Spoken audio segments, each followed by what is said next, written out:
Okay, അപ്പോൾ നമ്മളെന്താണ് ഈ പറഞ്ഞ ഒരു മിനിറ്റ് ഇവിടെ വെക്കട്ടെ.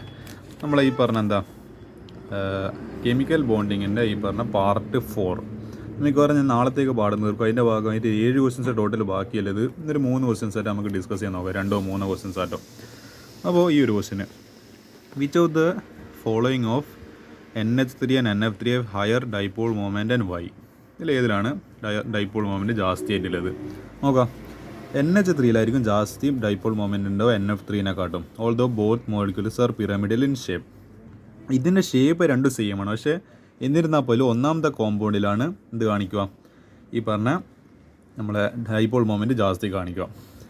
In NH3 the orbital dipole due to lone pair is in same direction as the resultant dipole of the 3 NH bonds, while in NF3 the orbital dipole due to lone pair is in the direction opposite to resultant dipole moment of 3 NF bond pairs, hence the resultant dipole in NF3 decreases. ഇങ്ങനെ theory പറഞ്ഞിട്ട് ചിലപ്പോൾ നിങ്ങൾക്ക് മനസ്സിലായിട്ടുണ്ടാവില്ല. ഞാൻ figure വെച്ചിട്ട് കാണിച്ചു തരാം. നമ്മളെ എന്തുണ്ട്, നൈട്രജൻ്റെ മുകളിൽ ഒരു ലോൺ പെയർ ഓഫ് ഇലക്ട്രോൺ ഉണ്ട്. അപ്പോൾ അതിങ്ങനെ വരക്കുക, ഇങ്ങനെ ഒരു നൈട്രജൻ 3 ഹൈഡ്രജൻ ഇങ്ങനെ വരച്ച്. അതുപോലെ NF3 ഇങ്ങനെ അടിക്കുക, എഫ് ഇങ്ങനത്തെ ഒരു ഷേപ്പിൽ ഒരു പിരമിഡ്. നമ്മളൊരു പിരമിഡ് കണ്ടിട്ടുണ്ടല്ലോ ഇങ്ങനെ. ഇതാണല്ലോ നമ്മൾ പിരമിഡ് സ്ട്രക്ചർ. അപ്പോൾ മുകളിൽ ഒരാൾ നിൽക്കുന്നുണ്ടാവും. അപ്പോൾ എന്താ അതിൻ്റെ സൈഡിലായിട്ടെല്ലാം നമ്മൾ ഹൈഡ്രജൻ, ഇവിടെ ഹൈഡ്രജൻ, ഇവിടെ ഹൈഡ്രജൻ, അതുപോലെ ഒരു സ്ട്രക്ചറാണ്. അപ്പോൾ നമുക്കറിയാം ഇതിൻ്റെ മുകളിൽ ഒരു ലോൺ പെയർ ഓഫ് ഇലക്ട്രോൺസ് ഉണ്ട്. അപ്പോൾ ഇതിൻ്റെ ഡൈപോൾ മൊമെൻറ്റ് എന്ന് പറയുന്നത് ഈ പറയുന്ന നൈട്രജൻ്റെ ഡൈപോൾ മൊമെൻറ്റ് എന്ന് പറയുന്നത് മുകളിലോട്ടേക്ക് ആയിരിക്കും. ഒരു ആറോ വരച്ച് ഇങ്ങനെ ഒരു കുരിശ് പോലെ എടുക്കുന്ന സാധനമാണ്. കുരിശ് എന്നല്ല, ഒരു എന്താണ് ഇങ്ങനെ ഒരു ആറോ വരച്ചിട്ട് ഇങ്ങനൊരു ഇതിട്ട്, ഇതാണ് നമ്മൾ ഡൈപോൾ മൊമെൻറ്റ് മുകളിലോട്ടേക്കാണ് റിസൾട്ടൻ്റ്. ഈ നൈട്രജന് ഡൈപോൾ മൊമെൻറ്റ് നമ്മൾ ഇലക്ട്രോൺ നെഗറ്റിവിറ്റി കൂടിയത് കൊണ്ട് തന്നെ എന്താണ് ഈ ഹൈഡ്രജൻ്റെ ഇലക്ട്രോൺസ് ഇവിടത്തേക്കാണ് എന്ത് ചെയ്യപ്പെടുക, അട്രാക്ട് ചെയ്യപ്പെടുക. അയാൾ തൻ്റെ ഇലക്ട്രോൺസിന് ഇങ്ങോട്ടേക്ക് ഹൈഡ്രജൻസ് ഇലക്ട്രോൺസിൻ്റെ തൻ്റെ അടുത്തേക്ക് വലിക്കും. അപ്പോൾ എന്താണ് ഇയാൾ ഡൈപോൾ മൊമെൻറ്റ് ഇങ്ങോട്ടേക്ക് വന്ന് ഈ ഹൈഡ്രജൻ്റെ ഡൈപോൾ മൊമെൻറ്റ് ഇങ്ങോട്ടേക്ക് വന്ന് അതേപോലെ ഈ ഹൈഡ്രജന് ഇങ്ങോട്ടേക്ക് ഡൈപോൾ മൊമെൻറ്റ് വലിച്ച്. അപ്പോൾ 3 ആൾക്കാരുടെ എഫക്റ്റ് കിട്ടിയോണ്ട് ഇയാൾക്ക് റിസൾട്ടൻ്റ് ആയിട്ട് എഫക്റ്റീവായിട്ട് കിട്ടുന്ന ഡൈപോൾ മൊമെൻറ്റ്. അപ്പോൾ ഇയാൾ ഈ ലോൺ പെയർ ഇലക്ട്രോൺസിന് മാത്രമല്ല 1, 2, 3 ഹൈഡ്രജൻസിൻ്റെ എന്തും കിട്ടുന്നുണ്ട്, എക്സ്ട്രാ ഡൈപോൾ മൊമെൻറ്റും കിട്ടുന്നതുകൊണ്ട് തന്നെ ഇയാളുടെ ഡൈപോൾ മൊമെൻറ്റ് എന്ന് പറയുന്നത് 4.9 × 10⁻³ സെൻറ്റിമീറ്റർ ആയിരിക്കും. അപ്പോൾ അത്രമാത്രം ഡൈപോൾ മൊമെൻറ്റ് ജാസ്തിയായിട്ട് ഇയാൾക്കുണ്ട്. ഈ NF3 എന്താ സ്ഥിതി, ഈ ഫ്ലൂറിൻ എന്ന് പറയുന്നത് എന്താണ് നമ്മളെ പീരിയോഡിക് ടേബിളിൽ തന്നെ the most electron negative element ആണ്. അപ്പോൾ സ്വാഭാവികമായിട്ടും വേറെ എന്ത് നൈട്രജനോ ഓക്സിജനോ ഏത് കോമ്പൗണ്ട് വന്നു കഴിഞ്ഞാലും ഇയാൾ തൻ്റെ അടുത്തേക്ക് ഇലക്ട്രോൺസിനെ ബലിച്ച് കളയും. കാരണം ഇയാൾ രാജാവാണ് ആ കാര്യത്തിൽ. Is the most electron negative element. അപ്പോൾ ഈ പറയുന്ന ഇലക്ട്രോൺസ് തൻ്റെ അടുത്തേക്ക് വലിച്ച്, ഇതും തൻ്റെ അടുത്തേക്ക് വലിച്ച് നൈട്രജൻ, ഇതും തൻ്റെ അടുത്തേക്ക് വലിച്ച് നൈട്രജൻ.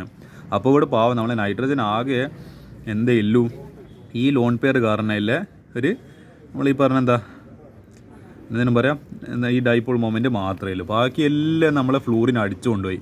അപ്പോൾ ഇയാൾ സ്വാഭാവികമായിട്ട് എന്ത് കുറഞ്ഞ് ഈ പറഞ്ഞ ഡൈപോൾ മൊമെൻറ്റ് കുറഞ്ഞു. അതുകൊണ്ടാണ് ഇവിടെ 0.8 × 10⁻³ സെൻറ്റിമീറ്റർ എന്ന് കാണുന്നത്. ഇതാണ് റീസൺ എന്ന് പറയുന്നത്. This is due to the electron negativity difference between both the compounds.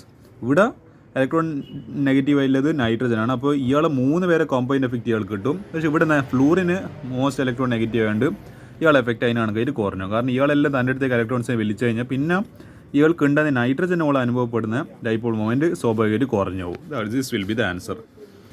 ഈ ഒരു ക്വസ്റ്റ്യൻ കൂടി ഇന്ന് ചെയ്തിട്ട് നമുക്ക് അവസാനിപ്പിക്കാം. Arrange the following compounds in order of increasing ionic character. NH ഉണ്ട്, FH ഉണ്ട്, HF ഉണ്ട്, CH ഉണ്ട്, OH ഉണ്ട്.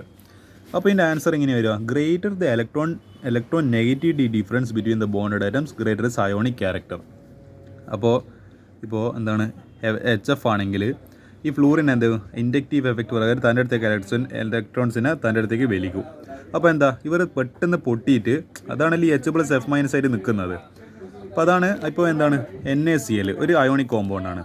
ഈ ക്ലോറിന് നല്ല ഇലക്ട്രോൺ നെഗറ്റീവ് ആയിട്ട് തൻ്റെ അടുത്തേക്ക് ഇലക്ട്രോൺസിനെ വലിക്കും. അപ്പോൾ എന്താ ഈ വാൾ പെട്ടെന്ന് ബോണ്ട് ക്ലീവേജ് എടുത്തിട്ട് Na+Cl- ആയിട്ട് മാറും. അപ്പോൾ അതുകൊണ്ടാണ് ഈ സാധനം ഇത് എന്തായിട്ട് മാറിയത്, ഈ പറഞ്ഞ അയോണിക് കോമ്പൗണ്ടായിട്ട് മാറിയത്. അപ്പോൾ നമ്മളിവിടെ ജസ്റ്റ് എന്ത് നോക്കിയാൽ മതി, ഹൈഡ്രജനിലെല്ലാം ഇവിടെ കോമൺ ആയിട്ടുണ്ട്. ആരാ മാറുന്നില്ലൂ, ഈ രണ്ടാമത്തെ ആളെ മാറുന്നില്ല. ഇതിൽ ആരാണോ ഏറ്റവും മോസ്റ്റ് ഇലക്ട്രോൺ നെഗറ്റീവ് അയാളായിരിക്കും പെട്ടെന്ന് ബോണ്ട് എന്താ പറയുന്നത് ഇലക്ട്രോൺസ് തൻ്റെ അടുത്തേക്ക് വലിച്ചിട്ട് ആ ബോണ്ട് പെട്ടെന്ന് പൊട്ടിക്കാൻ വേണ്ടി ശ്രമിക്കുക. അവിടെ ഓബ്വിയസ്ലി അപ്പോൾ എന്തായിരിക്കും ഈ പറഞ്ഞ ഫ്ലൂറിനായിരിക്കും ജാസ്തി വരിക. കാരണം ഫ്ലൂറിനാണ് ഏറ്റവും ഹയസ്റ്റ് ഇലക്ട്രോൺ നെഗറ്റീവ് എലമെൻറ്റ്. അപ്പോൾ ഇവിടുന്ന് പൊട്ടി F-H+ പോയി. അതിനുശേഷം വരുന്ന തൊട്ടടുത്ത ആളാണ് 16th ഗ്രൂപ്പ് 11 ഓക്സിജൻ. അപ്പോൾ ഇത് O-H+. അത് കഴിഞ്ഞിട്ട് വരുന്ന ആളാണ് ഈ പറഞ്ഞ നൈട്രജൻ 15th ഫാമിലി. അപ്പോൾ ഈ പറഞ്ഞ നൈട്രജൻ മൈനസ് എച്ച് പ്ലസ്. പിന്നെ ഉള്ളത് മറ്റേ കാർബൺ ഫാമിലി 14th ഗ്രൂപ്പ്, എന്താണ് C minus H plus. This will be the final answer. ഇങ്ങനെയാണ് എഴുതിയത്, CH less than NH less than OH less than FH. This will be the final answer.